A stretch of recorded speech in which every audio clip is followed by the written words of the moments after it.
If you're considering whether you want to master the Rodecaster or hop on over to the 2i2, this video will focus on what's right with the Focusrite Scarlett 2i2 USB audio interface. And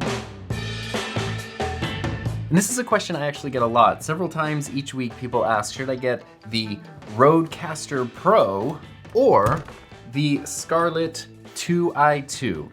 And I will jump straight to the conclusion here and say that these are not really competing products at all. They're incredibly popular in the podcasting space, but they aren't very competitive. The Rodecaster is about $600 and the Scarlett is about $150, $160. As usual with my reviews and comparisons like this, I'm gonna spoil everything up front and just hope that you stick around for the rest.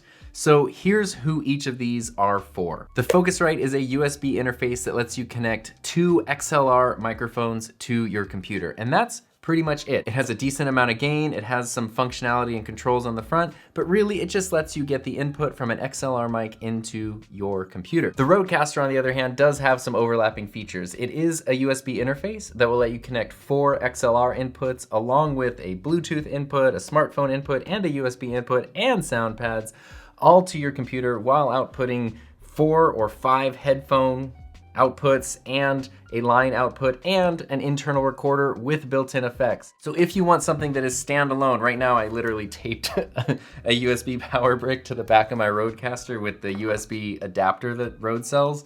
So it's literally a standalone podcast studio. I could record up to 4 or more guests with this without ever connecting it to a computer. I could even multi-track it internally. Now, how I ended up with the Focusrite Scarlett is that over the holidays last year, Buzzsprout, where I host my podcast, sent me this pretty incredible care package, and it included the Focusrite in it, which I was really excited to have because I know that it is so popular and I was curious about it. And it does have one killer feature that, even though I have the Rodecaster, really makes me absolutely love this for a very specific use case. So I'll explain that at the end of this. Focusrite does sell a solo version of this for just over $100. Usually that's what it sells for, but I would really recommend the 2i2. This is the 3rd generation and it's pretty terrific. It's incredibly well built. It's all made out of metal. Even the knobs actually feel amazing to turn. The buttons are very clicky. It's a really high quality piece of gear. And if you're somebody who just wants to connect an XLR mic to your computer and you don't need any other of the fancy stuff that the Rodecaster offers, I would definitely recommend the 2i2 over the Solo, even though the Solo is about $50 cheaper, just because even if you do think you only need one microphone, you kind of never really know. And down the line, you may want to connect instruments or another guest's microphone. You never really know. I think having 2 inputs and 2 outputs is pretty amazing, and that's a good bare minimum. So I would recommend starting here if you're gonna go with this lineup. And this is it. It's super duper compact. It just connects to your computer via USB-C.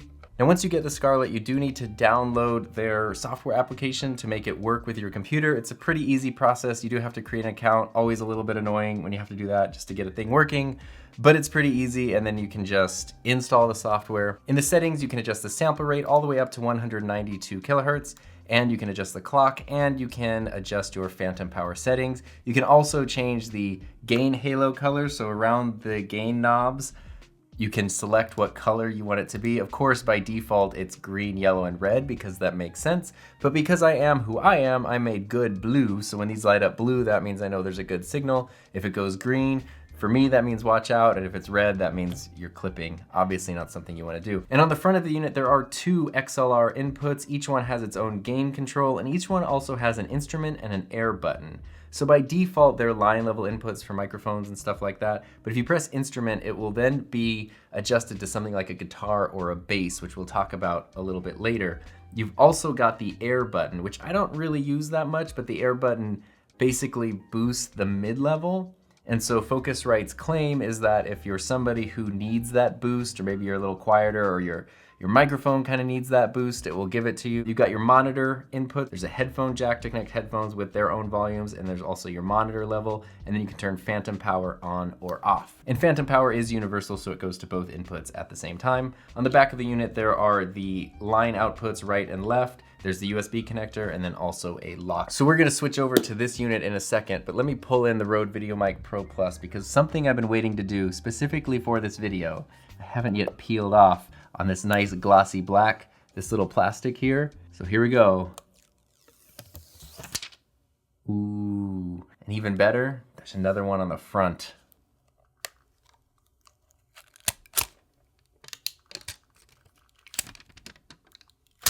That was weird and unnecessary, but now the design really shines of this thing, so we can focus right on the things that are most important. So let me level with you about the levels. Let's try it out. I've got my Rode PodMic here, of course, with the windscreen on it. I'm gonna plug this into input 1. So let's start out by turning the gain to 9 o'clock, and then I'll switch over to the Focusrite and the PodMic right now.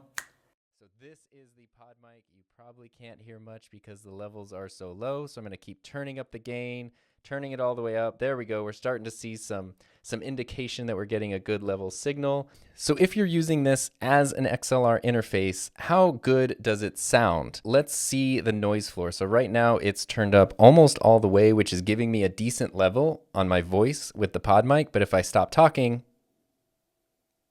now you can kind of hear the noise floor and the hiss level. If I turn that down to where the noise is gone, which is right about 10 or 11 o'clock, you probably can't hear me very well. So what that means is if you're using a relatively gain-hungry mic like the Shure SM57 or even the PodMic, you might end up needing some kind of gain booster like a Cloudlifter or a Fethead in order to get the signal that you want. And we'll try this out in a second. But I just happen to have my Shure SM57 right here with its super cool looking windscreen on it. This is very similar to the 58 and other microphones like that, which aren't quite as gain hungry, or at least they don't normally tend to be. So let's plug this into input number 2 and then see how it compares in terms of gain with the PodMic. So I actually learned something in order to get this to work. It wasn't showing up on channel 2, and then in Adobe Audition, I had to select specifically stereo channel 2, and that showed up. So just know if you're switching from channel 1 to 2 or you're doing multi-track, you got to make sure to specify which one. I know that sounds obvious, but hey, I'm learning along with you, right, with this? So right now here is the SM57. If I turn this down, it does still need quite a bit of gain. This is at about the 3 o'clock position, and it sounds all right. And then if I crank that all the way up, we get a lot of background noise. And there we go. This is probably like the happy medium. What is that? Maybe like 4 o'clock on the gain dial. So what this kind of tells me is you really want a mic that's not super gain hungry. Even the SM57 isn't quite as effective as I was hoping it would be. So it kind of seems like with a lot of XLR mics, you might need to just be maxing out your gain knob, which is going to give you plenty of volume. But the downside to that is it's also going to bring up that background hiss that you can hear when I stop talking. And that can be kind of frustrating. So if we bring in something like a Cloudlifter, that should solve that problem. Let's take the PodMic and plug that into the Cloudlifter, plug the Cloudlifter into the Focusrite, and then we will also need to turn on phantom power to power the Cloudlifter. Okay, so now that we've got phantom power turned on with the Cloudlifter, phantom power is running into the Cloudlifter to give it its gain boost. That's running into the PodMic. Let's check out our levels on the PodMic. If I turn it up now, whoa, I'll turn the SM7B down. And the PodMic up. Wow. Okay. Using the Cloudlifter with the Rodecaster, I didn't notice much of a difference, but right now I've got the gain knob turned to 12 o'clock, and my level is pretty much maxing out where it was at, all the way down 5 o'clock. If I turn it up, wow. If I turn it up all the way, this is what it sounds like. I'm barely talking and it's super loud. So let's turn that way down. So I can get a very, very decent level with the PodMic and the Cloudlifter with the gain at pretty much like 12 o'clock. And if I stop talking, you can hear the noise floor significantly quieter. Now the downside to this is you have to add in another unit, the Cloudlifter, which isn't really a big deal except that this is the double channel one, but the single channel Cloudlifter is $150.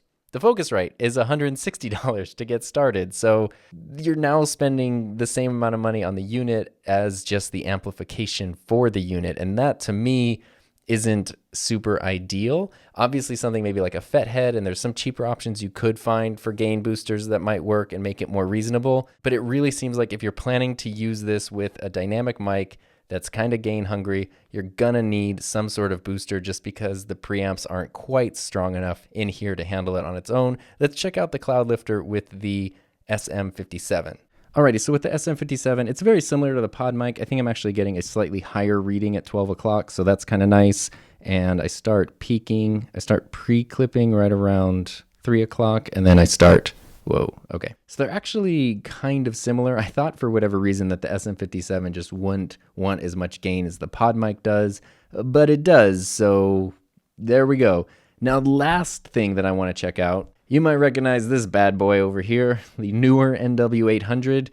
This was from my cheapest mic on Amazon video. This looks like I'm holding a trophy. And if this mic won a trophy, it would be for the worst sounding microphone that I own. And I'm sorry, I know other people have gotten good results with this, but this thing, I cannot get it to sound good. Here's why it's here though. This is a condenser style microphone. So what that means is we should be able to get a strong signal out of this microphone without the Cloudlifter and without maxing out our gain knob. So let's see if that's something we can do. I've now switched back to the PodMic running through the Cloudlifter on channel 1 with the gain at about 12 o'clock. And that's so I can steal this cable from this microphone, plug it into this microphone. Since I've got the Cloudlifter connected, I've already got phantom power turned on. Just a couple notes about Cloudlifters and phantom power. The power does not go through the gain amplifier. So it's powered by phantom power, but nothing is going through to your microphone. So you can't use a phantom powered device with a Cloudlifter. It just doesn't work. Similarly, I do want to differentiate that phantom power and a gain booster are not the same thing. That's another question that I get a lot. Instead of buying a Cloudlifter, can I just turn on phantom power for my SM7B or my PodMic or something? And the answer is no. That actually just won't do anything. Probably won't hurt the microphone, but it's not going to boost the signal because phantom power is literally powering the microphone through the XLR cable, but it's not boosting the existing signal, which is what the Cloudlifter is doing. This is why this is not a microphone test, because this microphone is going to sound worse than this one, but we're looking at levels, and this is the only condenser style microphone I have, so you got to work with what you got sometimes. So let's turn down the PodMic and turn up the NW800. And this is pretty much exactly what I was hoping would be the case, which is I've got the gain knob turned up to 12 o'clock with the NW800, and I have plenty of volume. If I max this out, I can go all the way back here. I can barely talk right now. I'm like whispering, but the noise floor is really loud. I have a really long joke about microphones, but I'll need to condense it a little bit to make it more dynamic. So what this means is you might actually want to consider using a condenser style microphone with this just because the phantom power is going to give you so much more gain without having to add in a Cloudlifter. The downside being cheap condenser microphones like this do not sound great. I know we're talking about condensers, but I'm going to switch back over to the PodMic. The thing with condensers though is by their very nature, they tend to pick up more sound. So they'll pick up more room tone. They will pick up, keyboards. They'll pick up ambient noise and stuff like that more easily than a dynamic microphone will. So whether or not a condenser will be the right choice for you, only you can decide. But just based on my experience, it seems like it might actually be the way to go for the Focusrite. So with all that being said, for $150, 2 inputs, everything it can do, I think this is a great deal if you just need to connect an XLR microphone to your computer. That noise floor may or may not be a problem to you, also depending on which microphone you're using. And the fact that you're using this means you are using some software already, whether it's GarageBand or Logic, Audition, Audacity, something else. Your software probably has some sort of noise reduction effect built into it. So maybe if that noise floor is annoying, you can just adjust it. And this is great because now you can use all these different style XLR microphones with not just podcasting on your computer, but then they just become an input source for anything. If you're doing streaming, video calls, Zoom, all that stuff, now you can use an XLR mic. And there's just so much more variety in available XLR microphones than there are USB microphones. Now, as I mentioned, there is that one absolutely killer feature of the Focusrite, which is what I've been using it for, because I have the Rodecaster Pro. I'm not going to use this for XLR microphones in place of the Rodecaster because the Rodecaster's sitting right there. That would be kind of silly. But there is something I really absolutely love using this for that's not really podcast or streaming related. You can take an instrument, connect it to the 1/4-inch jack, press the instrument button, and now through an app like GarageBand, which is what I'm using right now, or whatever other app of your choice, you can now use your real-world instrument digitally. And the Scarlett then just takes your guitar's signal, which is loud, and lets your computer then process it. So it gives you the best quality that you could hope for in terms of your final recording. So now if I play the guitar, you're just gonna hear the sound of the strings, but I hear loud music.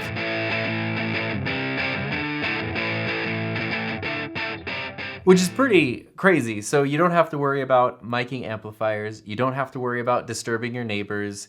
If you live in an apartment, if you work a schedule where you can only record or play music at night, now you don't have to worry about being a crazy nuisance. You can record directly into your computer and make it sound as loud as you want, do as many tracks as you want, add guitar, add bass, add your synthesizers, whatever you want.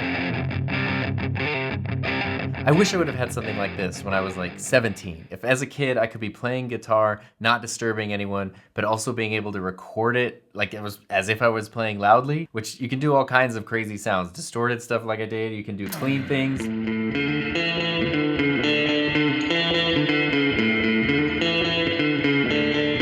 If you're just listening to me in the room, it doesn't sound like anything, it just strings. But if you're listening to me in my headphones, then it sounds like I've got this super loud amp with a ton of reverb going.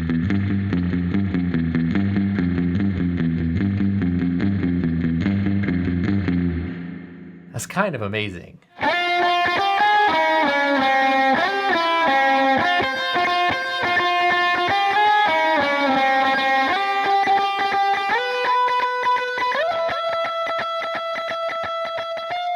I don't think you can go wrong with the Focusrite Scarlett. I don't think it compares to the Rodecaster because they're not even the same thing. It's kind of like going, hey, do you want a sports car or do you want a pickup truck? Neither is better than the other. It just kind of depends on what your needs are. Do you want to go really fast? Do you want to be able to carry a whole bunch of stuff and have people ask you to help them move all the time and they'll pay you in pizza, but they never really do. Now, if you're still sort of on the fence about what's best for your setup, I put together an entire playlist of videos all about audio. So audio videos. As I say, adios to you in this video.